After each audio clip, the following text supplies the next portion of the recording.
I had lunch with a highly successful charter broker today, and I was enthusing about the Yacht Broker Master Class and telling her about the modules dealing with the various contracts in yacht sales. Her reaction was interesting. She said to me, "That's all well and good, but honestly, our business is often more about exercising common sense and just having good relationships with clients." She told me a story of how a very expensive charter contract was cancelled with just hours to go before the charter started.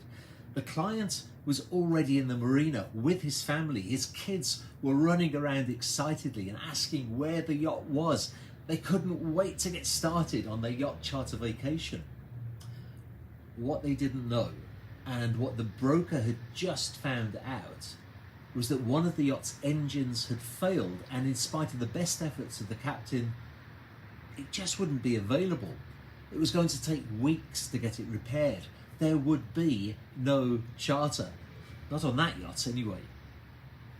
You can imagine what a tough message that was to deliver, and I'm sure you can also imagine the reaction of the client. He was furious. He called his lawyer, he made all kinds of threats, but eventually he calmed down and was able to look at the situation in a more objective manner.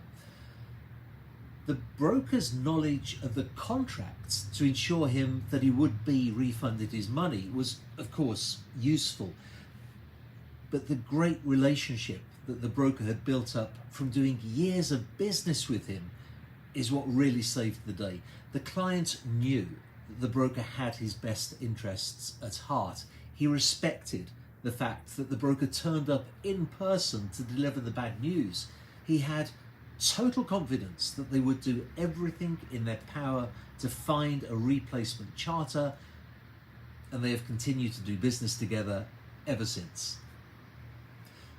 Not only in the world of yacht charter, but also, and maybe especially in the world of yacht sales, things can go very wrong, and they do go very wrong quite often. It's one of the things that makes this a very exciting and challenging industry to operate in. Whilst 4 of the modules in the Yacht Broker Master Class deal with the contractual side of yacht brokerage, 5 of the modules talk about the human elements. They talk about the things that can go wrong, how to handle them, what pitfalls brokers can and do fall into, how to deal with buyers, how to deal with sellers, the relationships that you need to build up and to maintain. The good news for everybody is that my charter broker friend is absolutely right. A good dose of common sense and an ability to deal with people is a very big part of being a successful yacht broker. The other part is quite simply knowledge and experience. The knowledge that is contained in the Yacht Broker Masterclass, along with countless stories of yacht broker experiences that you can learn from.